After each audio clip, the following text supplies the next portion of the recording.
Imagine stepping back in time to the Middle Ages, a world where life was harsh, survival was uncertain, and every day was a test of endurance.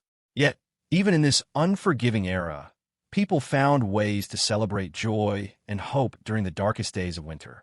Enter the medieval Christmas, a time when families gathered around flickering candles, shared simple meals, and celebrated the light returning to the world.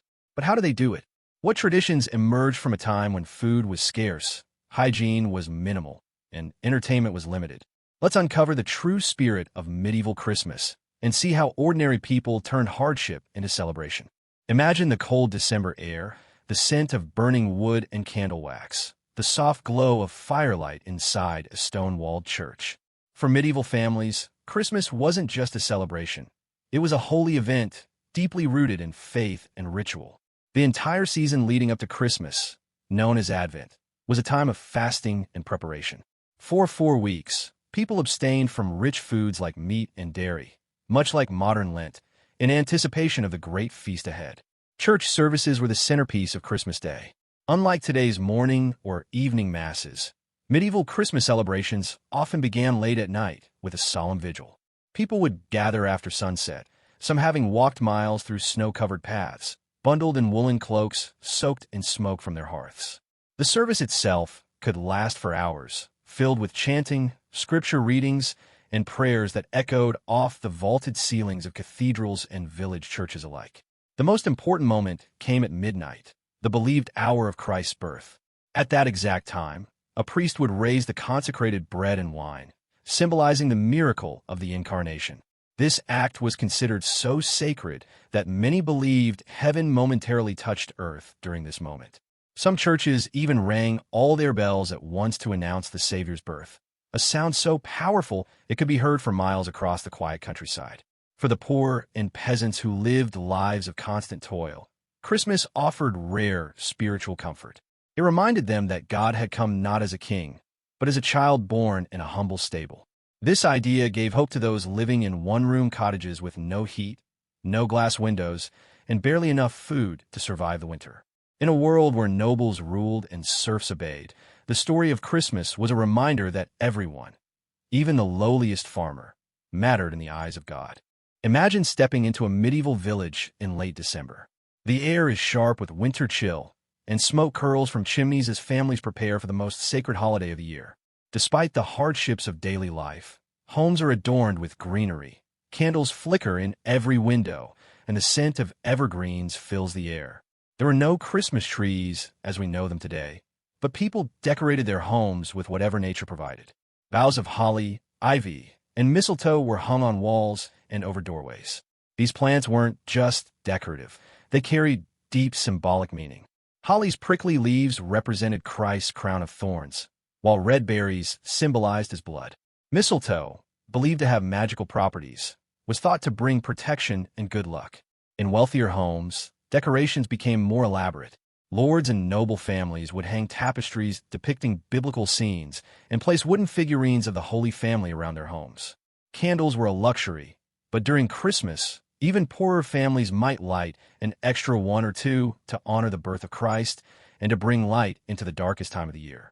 Churches transformed completely. Altars were draped in fine cloths, and statues were cleaned and dressed. Priests wore special vestments reserved only for Christmas, Massachusetts. In some places, villagers built temporary paradise trees, wooden structures covered in apples, wafers, and candles, symbolizing the Garden of Eden. These early precursors to Christmas trees were often part of mystery plays performed on Christmas Eve. Even the outside of homes saw decoration. In some regions, families carved lanterns from turnips or beets and placed candles inside, the original jack-o'-lanterns. Streets were quiet compared to modern times, but homes glowed warmly, standing out against the dark winter nights. The act of decorating wasn't just about beauty. It was a declaration of faith, hope, and community. For a brief moment in the long, harsh winter, homes were filled with warmth, light, and the promise of renewal. Imagine the smell of burning wood, spiced wine, and roasted meat wafting through a medieval home during Christmas. For a brief moment in the year, food wasn't just survival, it was celebration. For peasants, daily meals were simple and repetitive.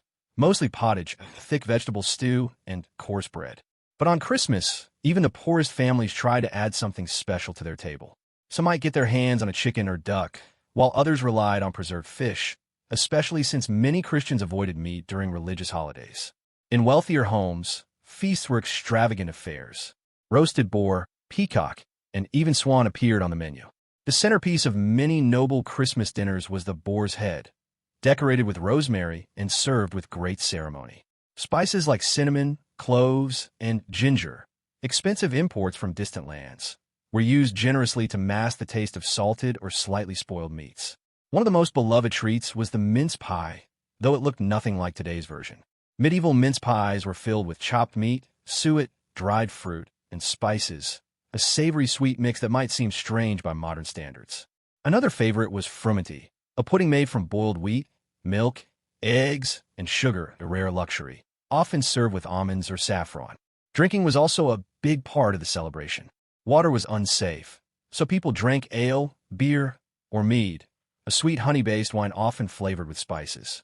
In fact, one study suggests that the average medieval person consumed up to 8 pints of weak ale a day, especially around Christmas when it flowed more freely. Even desserts had symbolism. The Yule cake, baked with the last of the harvest grain, honored the cycle of life and death in farming communities. And in some regions, families baked star bread, shaped like a star to represent the Star of Bethlehem. Despite the hardship of everyday life, Christmas brought a temporary escape, a time when even the simplest meal felt rich with meaning. Medieval Christmas would have been a quiet affair if not for one powerful tradition: music. In an age without radio, television, or even printed sheet music, songs were passed down by memory and performance. Christmas carols filled the air, bringing joy, devotion, and a sense of unity to communities that otherwise lived in hardship. The word carol originally meant a circle dance performed to music, often during festivals. Over time, it evolved into the joyful hymns we associate with Christmas today. Unlike modern carols, medieval versions were often sung in Latin or regional languages like Middle English, Old French, or German. These early songs focused heavily on religious themes, celebrating the birth of Christ and the miracles surrounding it. In churches, choirs sang elaborate polyphonic chants written by monks and clerics. These compositions were complex and deeply spiritual, designed to elevate the soul during midnight Massachusetts. Some of the oldest surviving Christmas hymns, such as Veni Redemptor, Gentium, and Ades Fideles, began their journey in this era. But caroling was not just a church affair. On Christmas Eve and morning, groups of singers roamed the streets, going from house to house. They sang for nobles, merchants, and even poor families, hoping for food, coins, or warm drinks in return. This practice was known as wassailing, and it resembled modern door-to-door caroling, though with more drinking involved. Wassailers carried a bowl of spiced ale called wassail, which they shared with those who welcomed them. The custom was both social and superstitious, believed to bring good luck to the household. In return for hospitality, carolers offered blessings and protection for the coming year. One of the most famous medieval carols still sung today is The Holly and the Ivy, rooted in pre-Christian symbolism but adapted to Christian themes.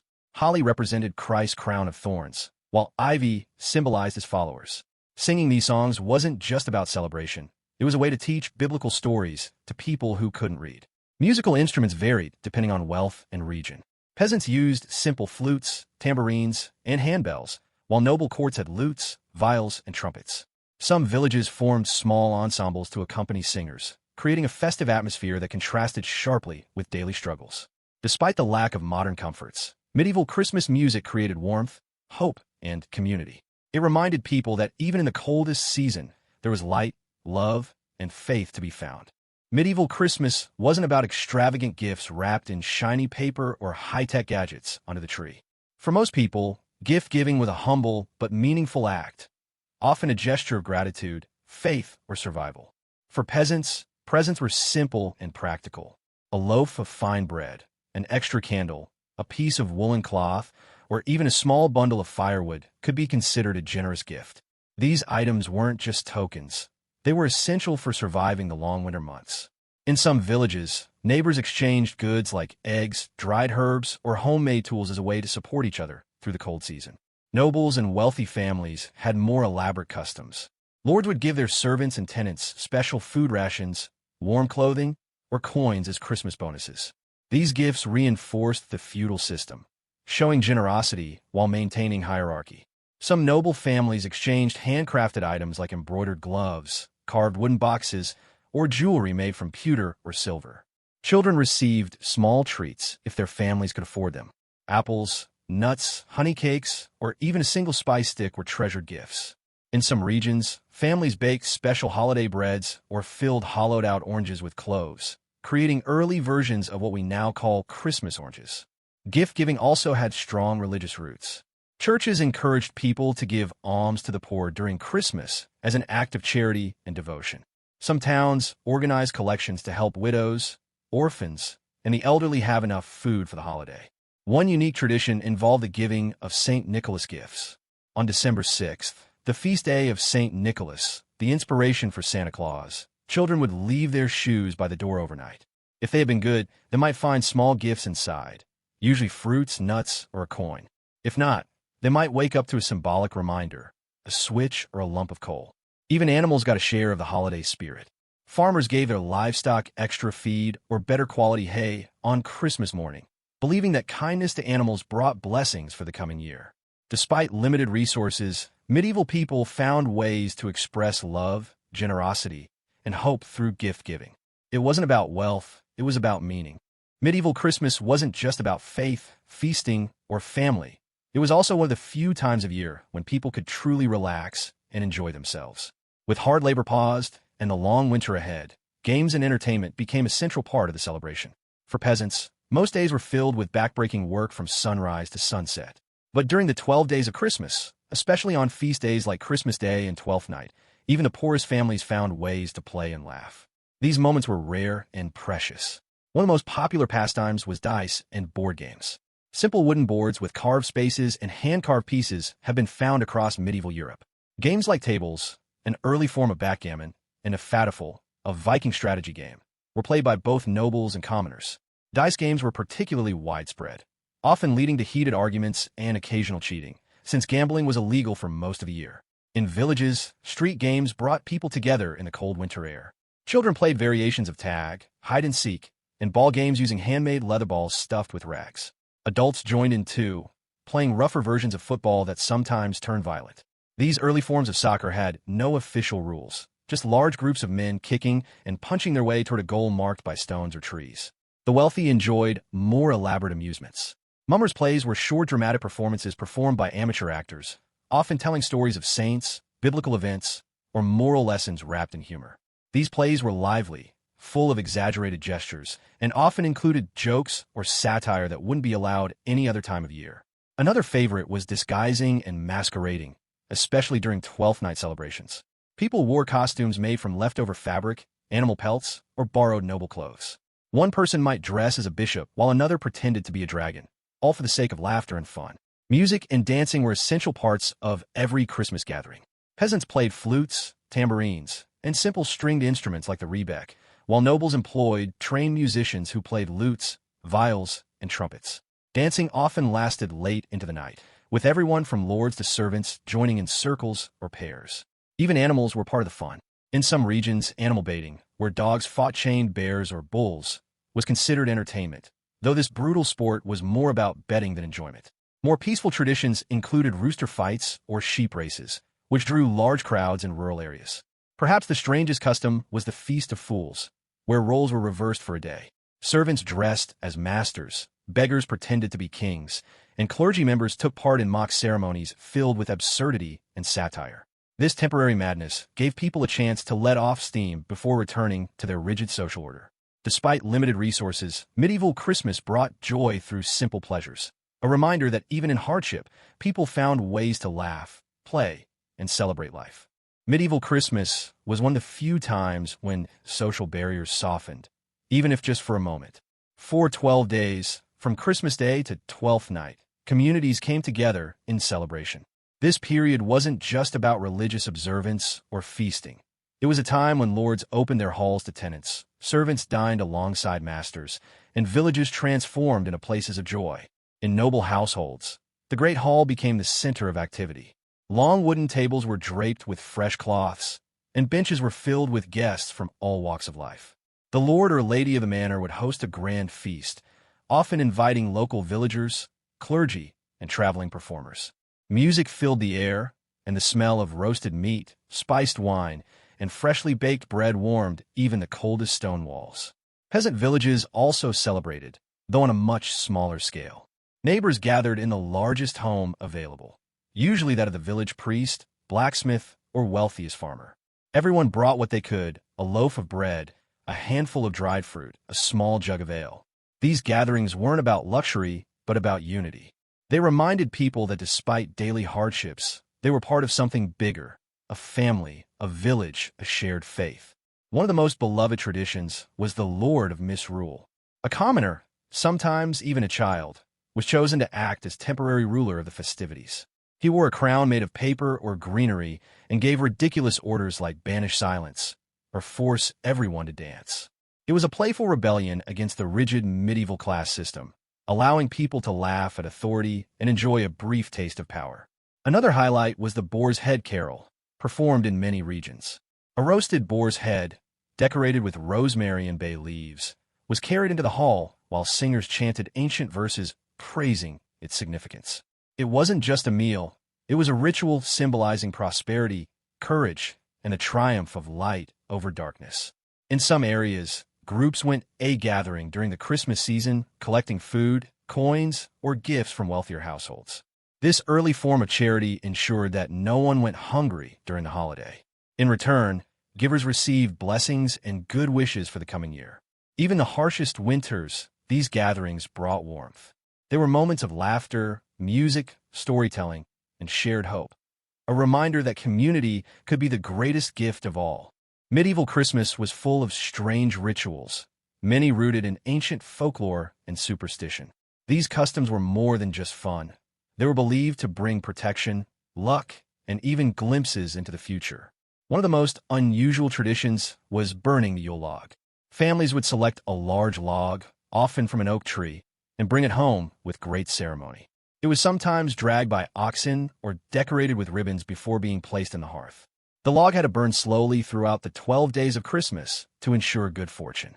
If it went out too soon, it was seen as a bad omen. Some families saved a piece of the log to light the next year's fire, believing it would carry over the blessing.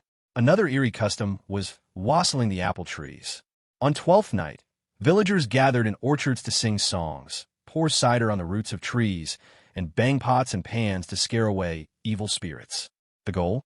To encourage the trees to bear plenty of fruit in the coming year. Some even tied pieces of toast soaked in wassail to branches as offerings to helpful spirits. Dreams played a big role in medieval beliefs. On Christmas Eve, young women performed rituals to see visions of their future husbands. One method involved placing sprigs of rosemary under the pillow while reciting a special rhyme. Another required eating a salted egg without drinking anything before bed, supposedly guaranteeing dreams of a future lover. In parts of Europe, people practiced ghost watching. They believed that spirits of the dead could walk among the living during Christmas. To honor them, families left extra seats at the table and bowls of food near the fireplace. Not for the living, but for wandering souls. Some homes hosted the hunting of a wren. Though now mostly forgotten, this ritual involved capturing a wren, a small bird believed to be magical, and parading it through town on a pole. Villagers sang songs and collected money in return for showing off the bird. It was thought to bring good luck for the new year, though modern animal lovers would likely disagree. Even animals had their own Christmas roles.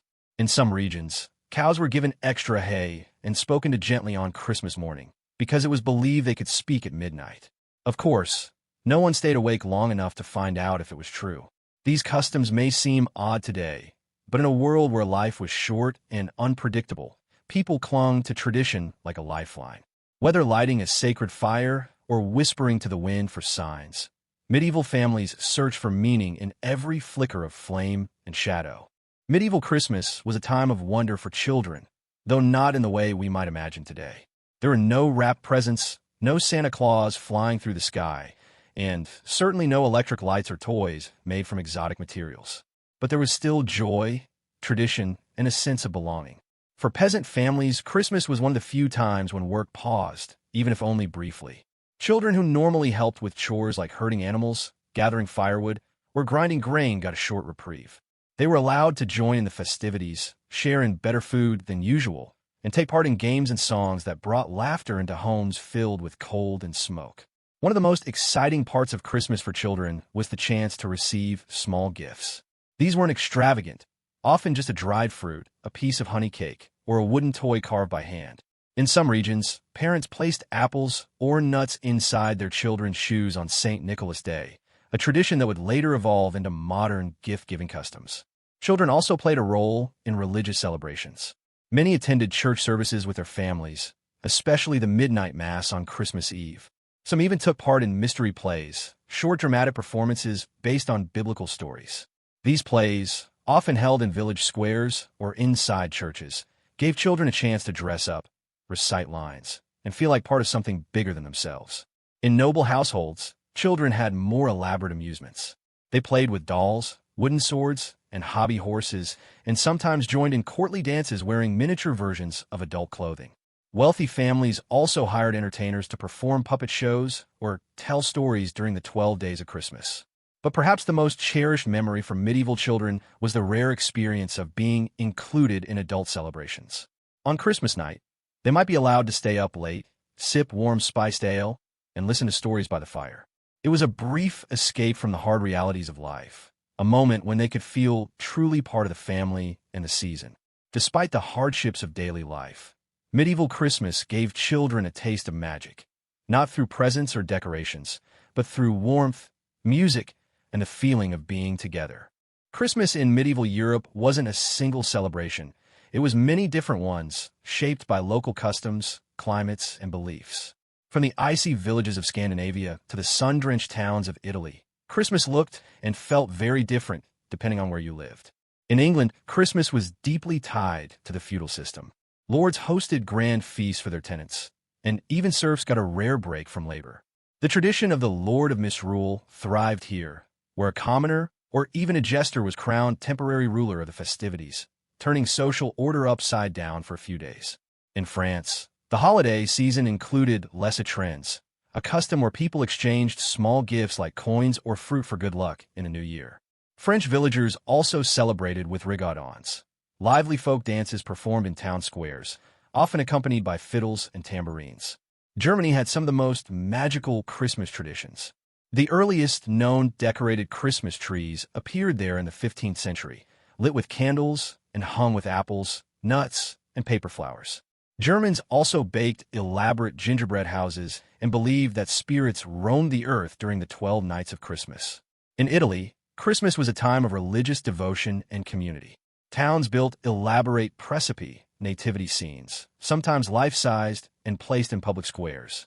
Italians also loved music. Carols called villanelle filled the streets, and children carried wooden drums and bells door to door, singing for treats and blessings. Scandinavia brought its own unique blend of Christian and pagan traditions. The Old Norse Yule festival merged with Christmas, creating long nights of firelight, feasting, and storytelling.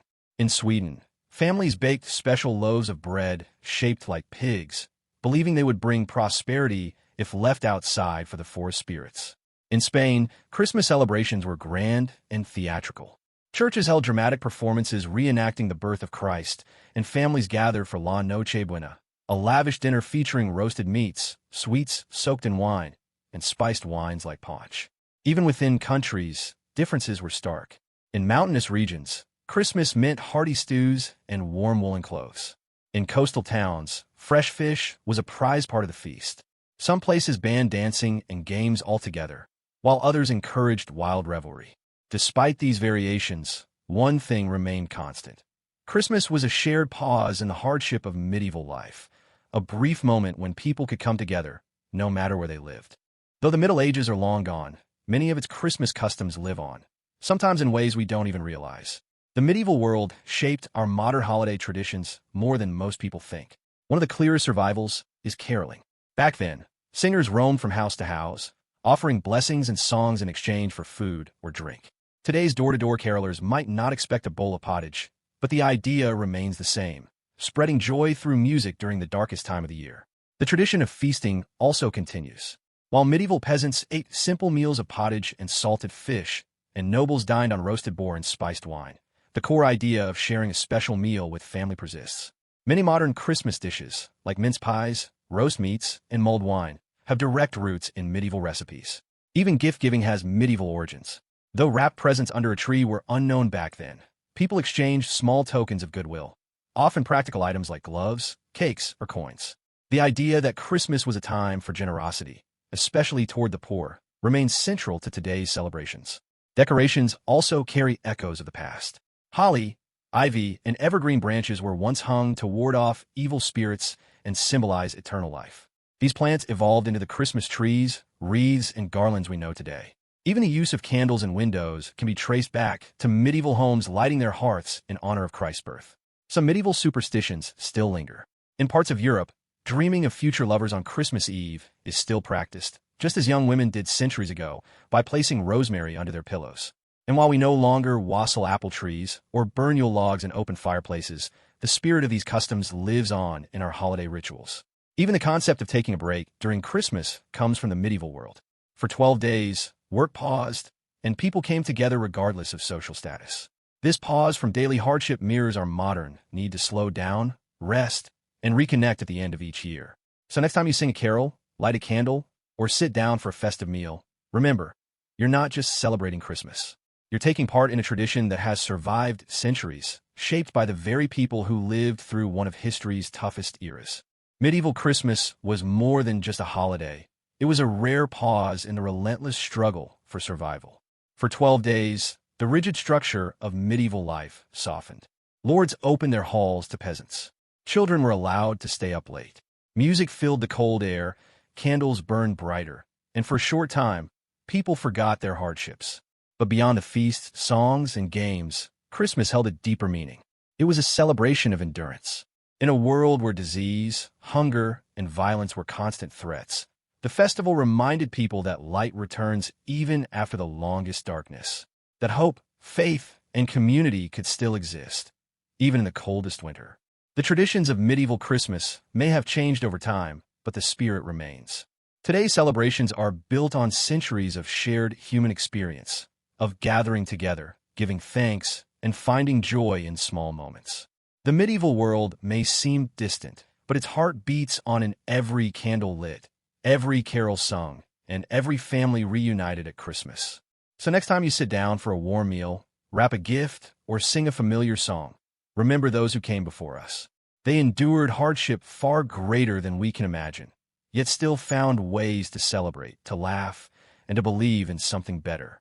If you enjoyed this journey into the past, don't forget to like and subscribe for more videos exploring history's hidden stories.